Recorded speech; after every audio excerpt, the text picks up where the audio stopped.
JFK said we're going to do supersonic transport. Obviously, the moon thing worked out in some manner. So I get shot at conferences like this because I think Concorde never should have been done and Apollo never should have been done. Let me unpack this. So in 1969, we landed on the moon, and we also flew Concorde for the first time. I'll dump on Apollo here for a second. Incredibly inspiring accomplishment, right? Let's all acknowledge that. Like, what a triumph of humanity. At the same time, we created a supply chain behind it that was cost insensitive and a bureaucracy that wanted to perpetuate its own existence. Concorde was a joint venture between the French and British governments. There were 100 seats on that airplane, and yet, adjust for inflation, a Concorde fare is $20,000. And it's the 1970s. There is no large premium international travel market. So across 27 years of flying, that thing flew 52% full, half empty, even on the most popular route, New York to London. And so that's why only 14 airplanes ever entered service. It never made any economic sense. This is the other thing that's kind of messed up in this industry is a lot of the airlines are state enterprises. And so that's what I tell my team every day. Don't plan to certify once, plan to certify repeatedly, plan to do it iteratively. Let's get with the regulators and figure out how we prove out airplanes much more efficiently than we do today so we can keep changing and innovating and moving much faster.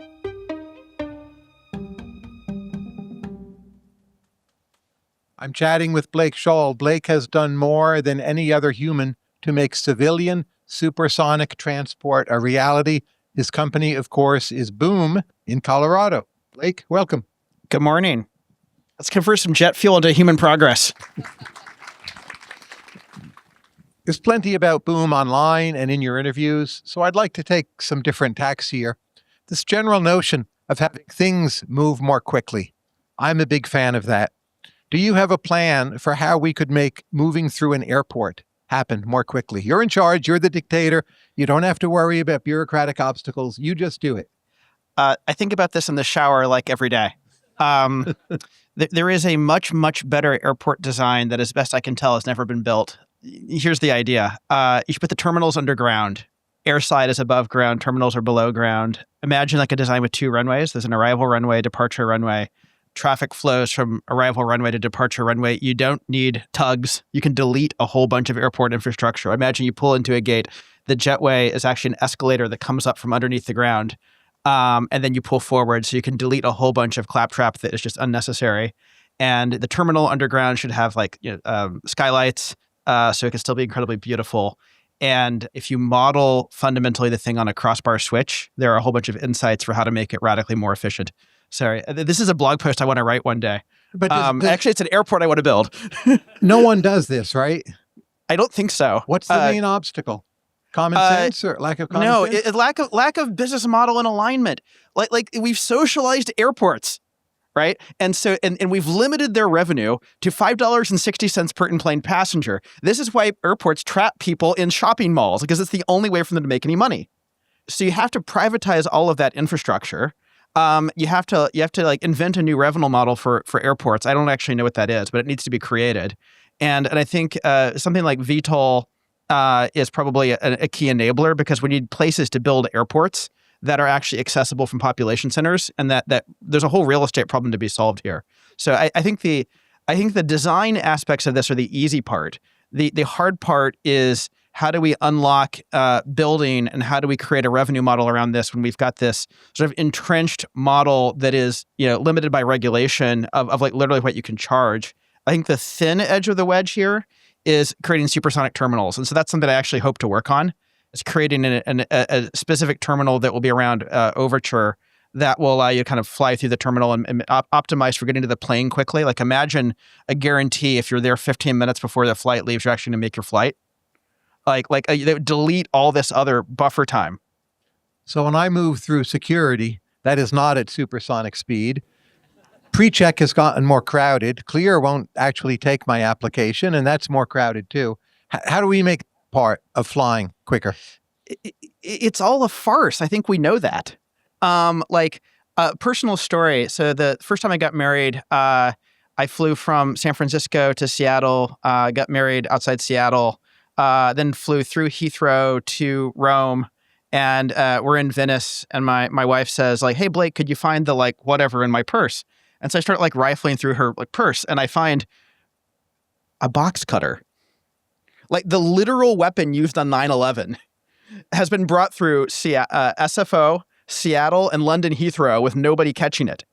We are not actually stopping terrorists. What we need is to solve the regulatory problem where nobody's incentivized to do anything that's risk on.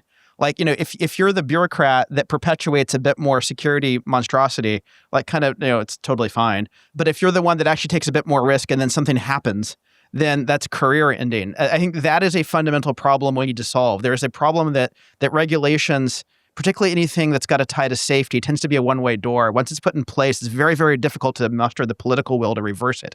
That's a problem we have to solve. If we can crack that one, then we can start rolling back a lot of this stuff that everybody knows does nothing.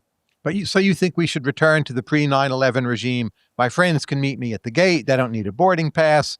There's no scanner. Something like that. I mean, I think we are actually safer than we were on 9/11, and in two important respects. One is reinforced cockpit doors. Those are a good idea. We should keep those. Another is that the passengers know to fight back. Like, and this effect happened so quickly. It is why the fourth airplane didn't make it into the White House on September 11th. Because the passengers got the word that, this was not just like a money heist, that they were being converted into a missile. And so they knew to fight back and they won. So those two things did make us meaningfully safer. But like not filtering box cutters and preventing us from bringing like bottles of water, like none of that makes anything safer. So I think we should have, a trusted traveler program. Anybody who flies as much as I do and has never taken an airplane down should be trusted.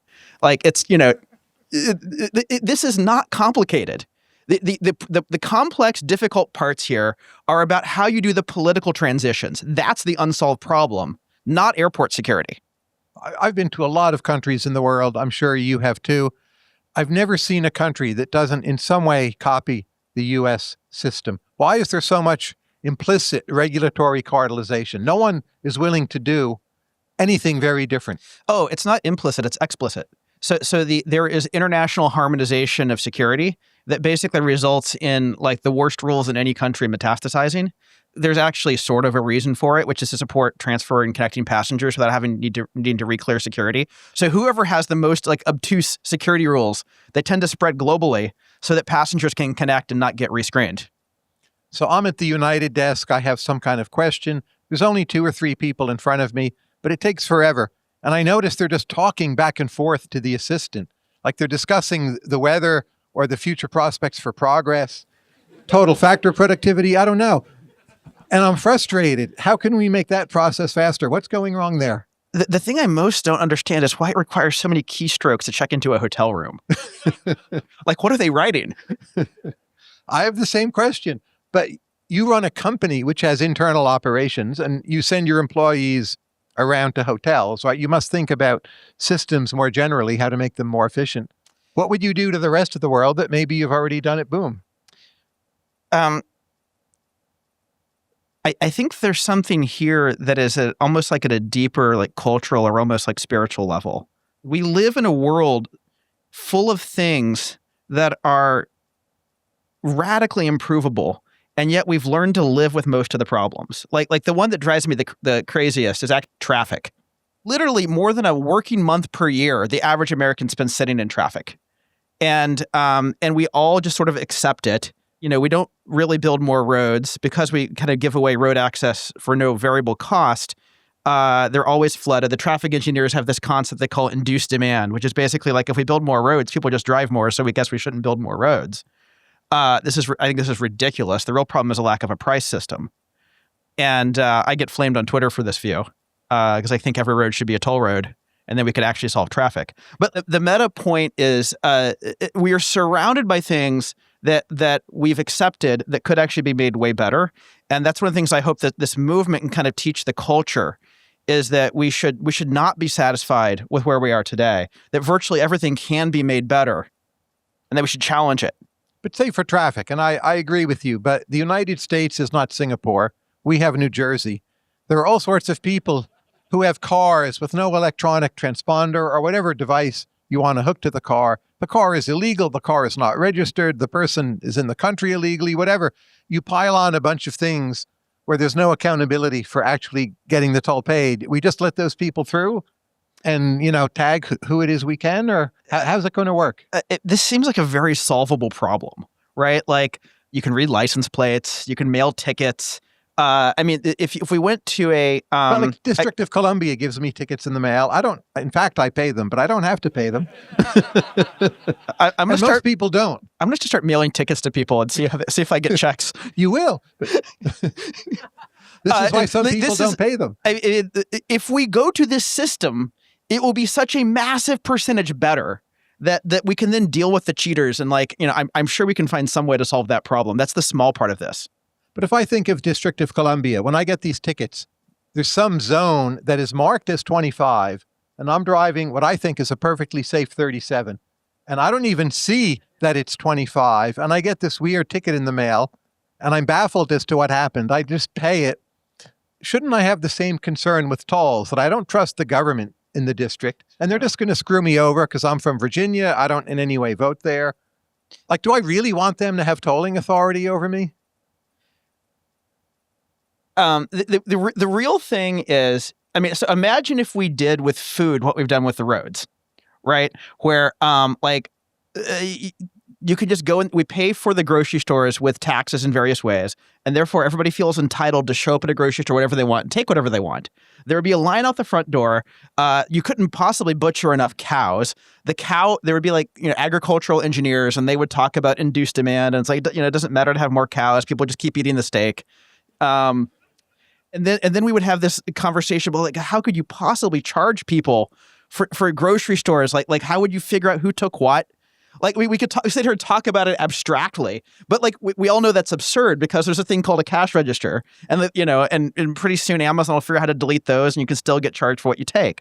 I think these are very, very solvable problems. Amazon, and I don't trust the District of Columbia. I don't even trust Maryland, frankly. How about boarding an airplane? My sense is in Western Europe, people board an airplane more effectively, more quickly, with no loss of value. How can we improve that in the United States?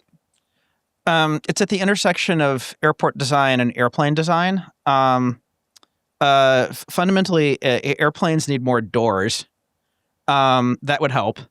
The doors are generally in the wrong quantities in the wrong places. The other thing that we need to do, and this is part of why it's not a solved problem, is we need to fix checked baggage. Because baggage check is unreliable and slow, we have people carrying onto airplanes things they absolutely do not want to carry.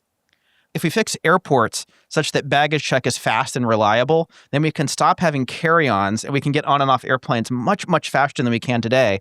And that would actually be the biggest win. Imagine an experience where you take your Uber to the airport. The bag that today you would carry on is in your trunk. You step out of the car, someone grabs, maybe even a robot, grabs your bag from the trunk. You don't see it again. After you land, you get a push notification on your phone that says your Uber's in slot 7A. And by the time you get to your Uber, your bag is back in the trunk. So the customer experience is your bag teleports from the trunk of your Uber at your origin to the trunk of your Uber at your destination. That's how this should work. And then you don't carry on all this stuff, and it's much faster to get on and off airplanes. What else would you change, or maybe I should say, will you change about the interiors of airlines? Ooh, so we're cooking something on this that I can't steal my own thunder on. But the meta insight is design the interior and the airplane together. I think you get the best results when you've got designers that think like engineers and engineers that think like designers. And then just hold a very high bar. Long before I started Boom, every time I got in an airplane, I would ask myself, what would this be like if somebody who cared as much as Steve Jobs or Johnny Ive had designed it? And it's a very dangerous question to ask because it makes you start to notice things that you can't unsee once you've seen them. Okay, here it goes. If you look above the window seat on basically any airplane today, you will notice there's a dark spot in the same place in every row. This is from where people stand up and they bump their heads, and their head schmutz ends up on the underside of the overhead bin. Sorry, you can't unsee that. And nobody ever cleans it. So it's sort of a one-way door. But if you care about this stuff, it's all very solvable. And we've I think there is something that we'll reveal, I don't know, maybe a year or two, that is a striking interior that is possible only when you design the airplane and the interior together. And how will your new interiors improve the quality of the food? It will make that possible too, right? You get there much, much faster. You can then go to any restaurant you want. But still, say it's a 2-hour flight, you might want a snack. Yeah. You know, on Emirates, I want to eat the food. It's probably better than the restaurant I would have instead. I think this is an airline problem to solve, really. One of the reasons it's very hard to change the service model on-site airplanes is the service delivery models are actually written into union contracts. Like if you remember Virgin America, you could order snacks through the in-flight entertainment screens, and then when Alaska took them, that got undone. And this was because it required a different union contract. So that part has to be unwound or refigured somehow in order to be able to change the service delivery models, and then ultimately that impacts the passenger experience. When we deboard planes, are Americans too polite? I much prefer the Italian method, however you would describe it, but you're just trying to get off the plane. I think that de facto ends up being more polite. No comment.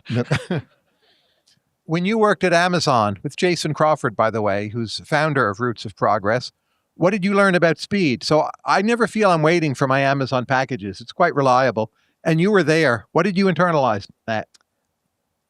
Oh boy, so much. I think the single biggest thing, so I worked at Amazon, and then years later I worked at Groupon. And both companies said a lot of the same things about vision and culture, but they were actually completely different. And the study in contrasts was really incredible. And it was a study in long-term decision-making versus short-term decision-making. So I remember back in this will date me. It was early 2000s when CDs were still a thing, but they were sort of starting to be on their way out. And what would happen is at the end of every quarter, the record labels would panic and be like, we're going to miss the quarter. This is going to be terrible. Quick, let's stuff the channel with lots of CDs at a discount. And Amazon would run the math, and they would sort of do the discounted cash flow analysis and say, okay, great. If we take a whole bunch of discounted CDs, we will actually be able to sell them. Our profits will go up. It'll make our Q4 look terrible because we'll have this glut of inventory, but our Q1 will look amazing. And the long-term cash flows support this decision. And so they would do it every time. And when I worked at Groupon, I'm looking at a couple of people I worked here at Groupon with that will know this story. The second half of my time there, I ran the email business. And this was the most uninspiring job you could have because I was running the world's largest spam cannon. And I'm so sorry. I did quit. But I would get a call from the CEO, and it would come every quarter, and it was the quarter is soft. Send more email. And I was like, dude, that's why this quarter is soft, because we did that last quarter. And he's like, I don't care. Send the email. Fix it next quarter. And we'd email the same customer 3 or 4 times a day. And then the conversation would be why is everyone seeing the same deals over and over again? It's because we send more email than we have deals. It's a case study in long-term versus short-term decision-making. And the thing Amazon did very, very well is make long-term decisions while being incredibly short-term vigilant. There was operational excellence moment to moment, day to day, while all major decisions were made with a view of the long term. And that is, I think, super, super important. And how is it they kept that as the company grew much, much larger? Well, I haven't been there in 15 years, but it was baked. It was baked very deeply. Geez, it's been 20 years now. It's baked very deeply into the culture. In any customer centricity was so much in the culture that any debate about any decision was kind of resolved through okay, what's actually best for customers? And that was it was sort of the cultural trump card that was handed to every employee for how to win any debate in the company. Given that you worked on Groupon, surely in the shower at least, you've thought about whether we can improve the quality of online reviews. Is that hopeless at current margins? A long time ago, some of them were useful. Is there anything we can do there, or we just need to write it off? It needs to be reinvented. Everything is 4.5 stars, right? I think percentile ranks would be a really useful thing to do. This is in the top 5%, this is in the bottom 5%, and you get away from the everything's 4.5 stars. But then there's a very different problem, which is how you get good quality inputs. And I think I don't know the answer to that because there's such a financial incentive to stuff the review ballot box. Given that the British and the French did the Concorde SST to begin with, is there now in those places residual interest in supersonic civilian transport, or no, that's just gone, that tradition? Oh, no, there's tremendous latent interest. I mean, I sense it very strongly in the UK. Maybe it's there in France too, but I don't know because I don't speak French. But no, there is deep British pride in Concorde, and there's sort of a latent frustration that it went away and didn't go forward. We've hosted a whole bunch of retired Concorde pilots at Boom. That actually a poignant story. The first Concorde pilot to fly the Overture simulator was the guy who did the last commercial Concorde flight, and he flew the simulator with his daughter, who is also a pilot now. And there are a lot of people cheering for a renaissance here. How is it they beat the Americans to begin with? Because JFK said we're going to do supersonic transport. Obviously, the moon thing worked out in some manner, but our SST did not. So I get shot at conferences like this because I think Concorde never should have been done and Apollo never should have been done. Yeah, I feel that. But still, we lost, right? There's plenty of races that should be done where we win. I think we actually won that one because it was a dumb contest. So let me unpack this. So in 1969, we landed on the moon, and we also flew Concorde for the first time. And I think if you had wandered around the streets and you'd found the most pessimistic human anywhere on the planet, no one would have told you that in 2025 you won't be able to fly supersonic and you won't be able to go to the moon, right? So these things didn't actually work. And I think they were, what we did is we built really impressive tech demos, not products. And that's what happens when you have government-spec'd innovation, right? So Concorde was a joint venture between the French and British governments, right? Think about that. Usually when there's a joint venture between the French and British, it's a war. It's actually pretty remarkable that airplane ever worked. But nobody thought too hard about the economics. It pretended to be a commercial airliner, but let's think about it. There are 100 seats on that airplane. They're very uncomfortable seats. We have a couple in our office. The one thing they have that our seats won't have is an ashtray. You could think they're out of the back of Ryanair. And yet, adjust for inflation, a Concorde fare is $20,000. And it's the 1970s. There's not there is no large premium international travel market. So across 27 years of flying, that thing flew 52% full, half empty, even on the most popular route, New York to London. And so that's why only 14 airplanes ever entered service. It never made any economic sense. Supersonic should have started with a supersonic private jet that could take a handful of well-heeled people coast to coast with a small airplane, limited range, and that would have kicked off a whole S-curve of innovation that would have us all going Mach 5 by now, but we didn't. And instead what we did is convince the world that supersonic flight was impractical. We made it a competition between nations, so we banned supersonic in the US. That ban persisted from 1973 to July 6th of this year. Thank God it's gone now. Thank you.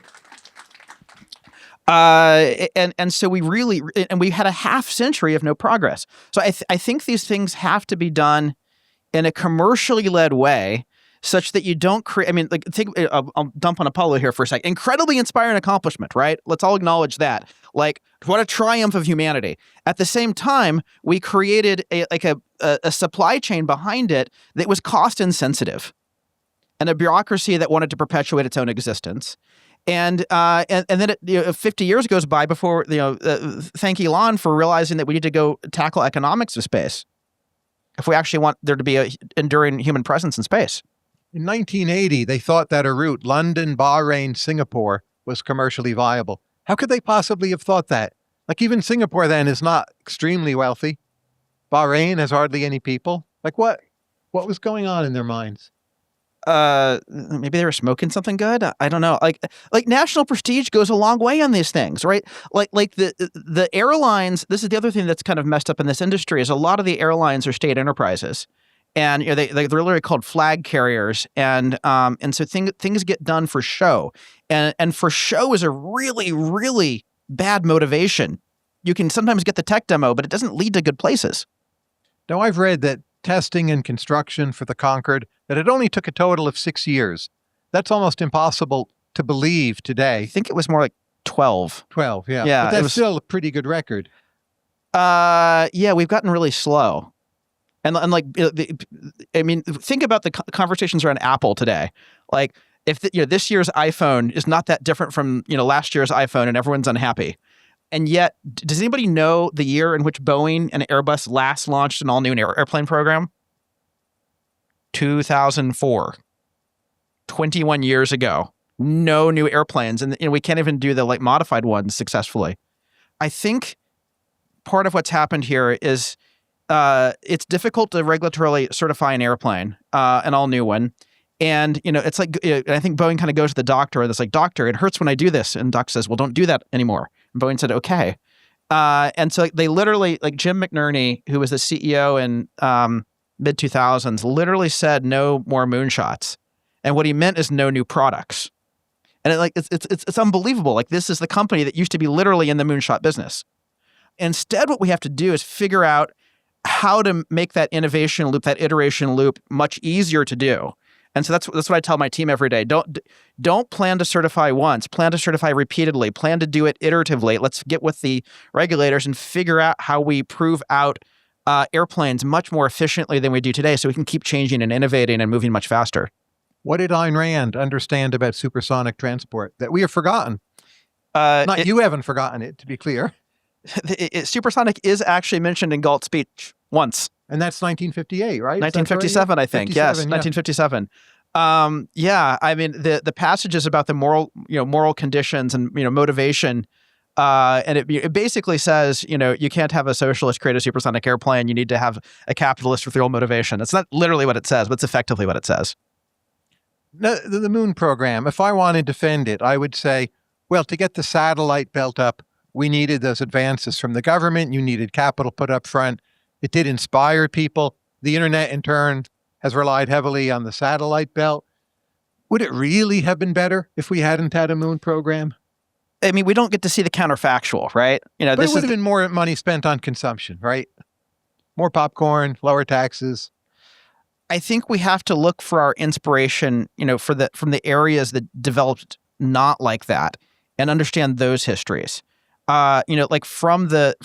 From 1903 with the Wright brothers' first flight, all the way through the introduction of the 707, we had entrepreneurially driven, commercially driven innovation in aviation, and every generation of new commercial airplane was faster than the one that came before it, until we literally banned speed as a vector of innovation.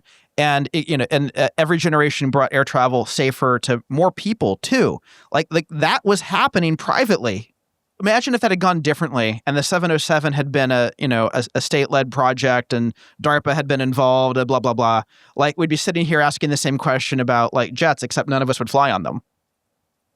Why isn't Boom first building a private plane before the attempt at a commercial airliner? Effectively, that was banned because in 1973, when we put the supersonic ban over land in place, we banned effectively a supersonic private jet because even on a high-end, international range Gulfstream, 85% of business jet miles are over land.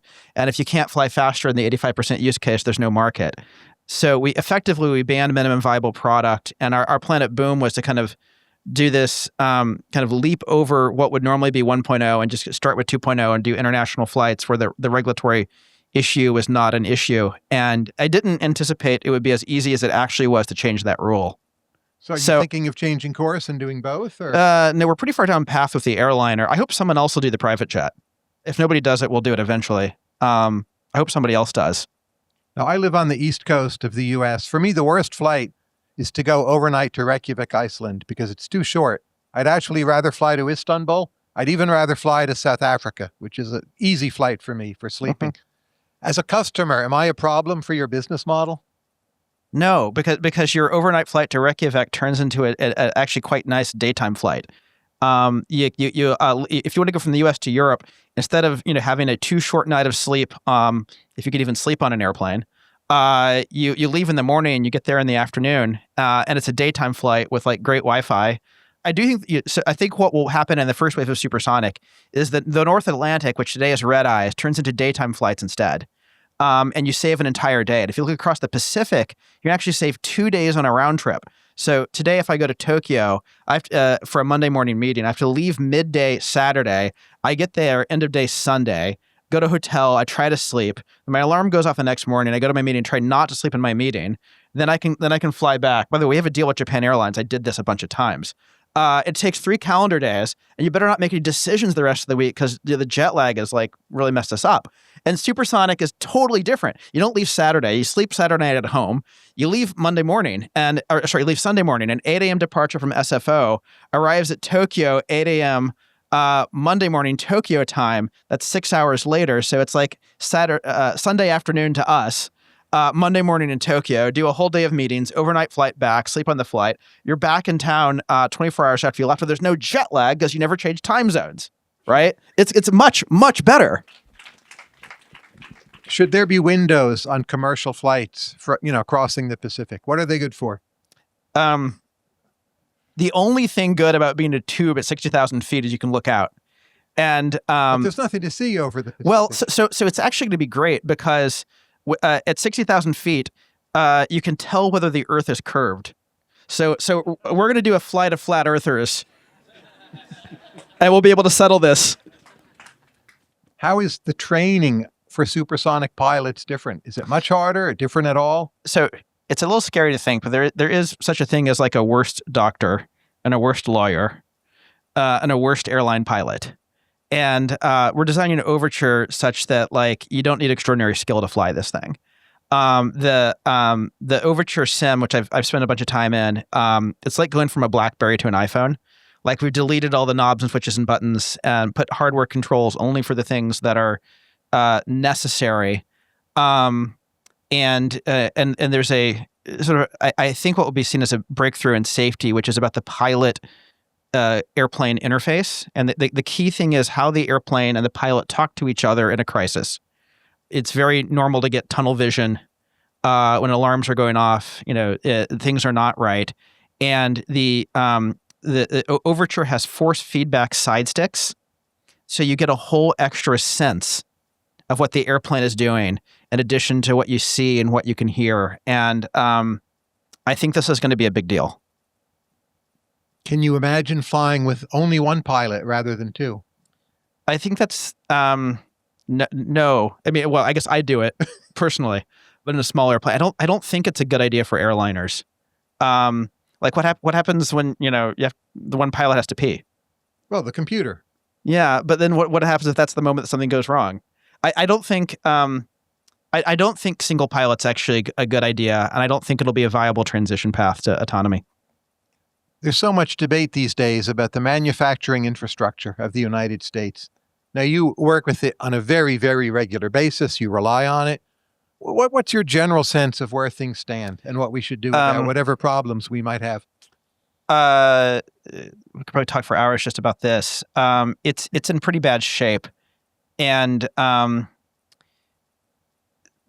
so aerospace and defense is like one of the only industries that kind of stayed in the U.S. because it had to for national security reasons.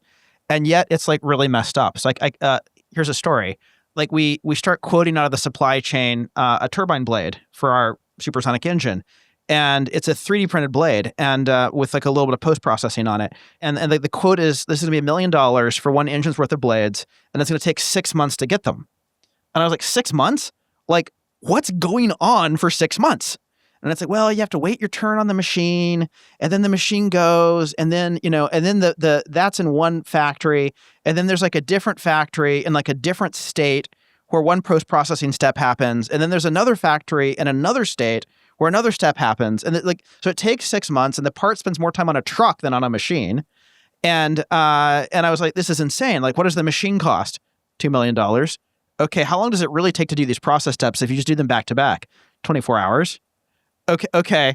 How long does it take to get the machine? 2 weeks. It's an inventory. And how do we fix that? So what we did, the most insane innovation in aerospace manufacturing is to do all the process steps under one roof. And so you don't need any trucks. And so that's literally what we're doing. We're building a factory in Denver that's going to be raw materials in one side of the building and jet engines out the other side. And the second order effects of this are tremendous. Like if you tell an engineer to design a turbine blade, and if they get it wrong, it takes 6 months to get another iteration. They like really wring their hands. They move very slowly. They're very conservative. They can't take any risk, right? But if you say, by the way, if you screw it up, you can get a new part in 24 hours. Now there's a lot of design freedom. You can test more ideas. You can move much faster. You don't need analysis paralysis. And so that's what we're doing. But and I was as I was kind of going through this learning experience, I was like, why is it this way? It just seems stupid. And a meta principle I've learned that I would suggest for everybody is when something seems stupid, ask yourself, what would have to be the case for this actually to be smart? I found by asking that question, I mean, occasionally things actually are dumb, but it's the minority case. Usually there's something you can reverse engineer about how the world works from asking that question. So why would it make sense to have one factory for one process step spread out all over the country? What would cause that? Congress, right? Congress. Yes. So this is a congressionally optimized supply chain, because the way you get a defense program to become a program of record is you maximize the number of votes. So you put one thing in every process, one process step in every congressional district. By the way, this will be very, very terrible if we actually go to war. How do we fix that systemically? We're going to have Congress no matter what. So you and Jennifer Palka get together and come up with what kind of plan? Nobody wants to be the only one who cuts things in their home district, right? So I think I also think about this in the shower. Maybe I shower too much. I think the Newt Gingrich playbook is underrated, right? Like the whole Congress runs together on one platform, and they all agree to be in on something. I think might actually be really important. And it doesn't necessarily have to be partisan. Like, imagine if we had a bipartisan campaign for the next Congress and like everyone agreed on a few things that are like, hey, we're going to all be in this together. Like maybe we're going to balance the budget, and maybe we're going to like change defense procurement in some way that it doesn't that you fix this effect. I don't think what the exact solution is, but I think a congressional team all in on the same agenda. That because everybody could say, by the way, obviously we can't be porking every district. But so long as that's a district by district decision, it gets perpetuated. Like I think there needs to be a team or a theme, and I think this actually could be sold to the public, because at a certain level, it's obvious that it needs to be fixed, and obviously good for America. Now, while you've been a private pilot since you were an undergraduate, you were not an aerospace person per se. So what can you teach us about what you've learned from mastering technical subjects pretty quickly, but also reliably? I think we tend to get taught that we go to school and we study something, and then we kind of get a job and we go deeper in that. And then the way you weirdly win is to become an expert. And by the way, the time you become an expert, you're almost certainly useless, because like now you're like steeped in the status quo. And I think there is a massive advantage in switching domains, and doing so quickly, because it forces a focus on first principles. So if you're passionate, and if you have a good internal sense of when you're clear versus confused, my experience has been I could actually learn a whole lot pretty quickly. When I was in the first year of Boom, kind of trying to figure out whether this made any sense, I kept a confusion list, and whenever I didn't understand something, I would write it down. And my goal was to take one thing off the confusion list every week. What actually happened is that list grew without bound. But it was actually a really important skill, because I learned how to tell in my own mind when I was clear and when I was confused. And I was confused a lot, but I could tell. And if something turned out it mattered, I could go study it. And I could study it until I actually got my head around it. And then my favorite interview question as I was hiring was, teach me something. So you didn't get hired in early Boom unless you could teach me something.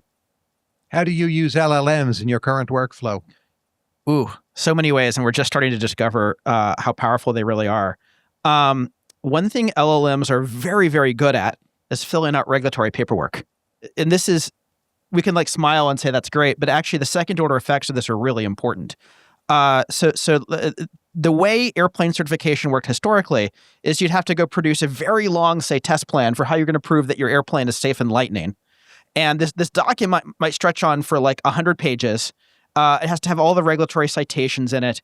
And you have to hire a kind of engineer who is very happy spending 2 months writing a 100-page document for lightning strike protection.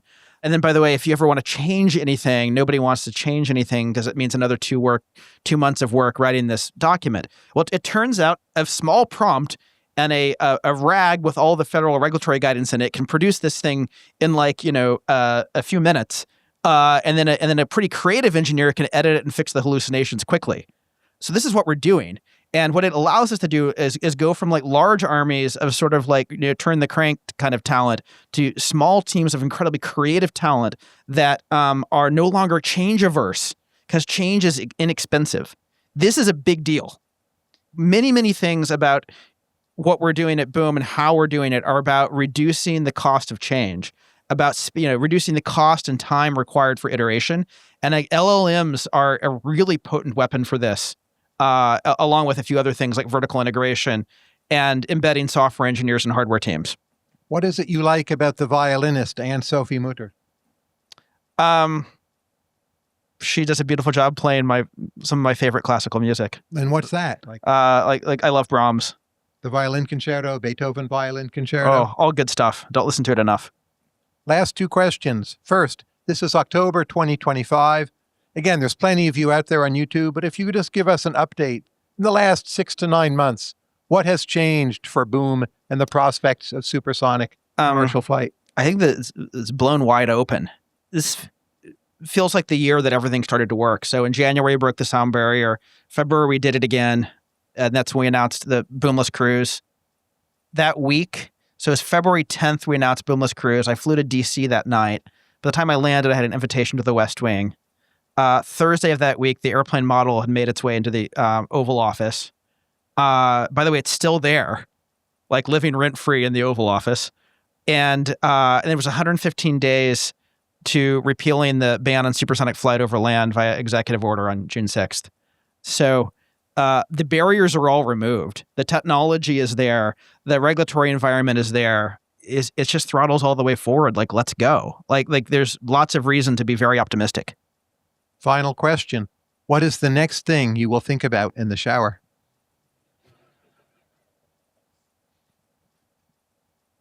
I don't know. I think a lot about why problems that seem really obvious, that have in some ways solutions that seem really obvious, don't get solved. And I think if we could figure that out, we could maybe unlock a lot of innovation. I don't know the answer. Blake Scholl, thank you very much. Thanks, Tyler. Yeah.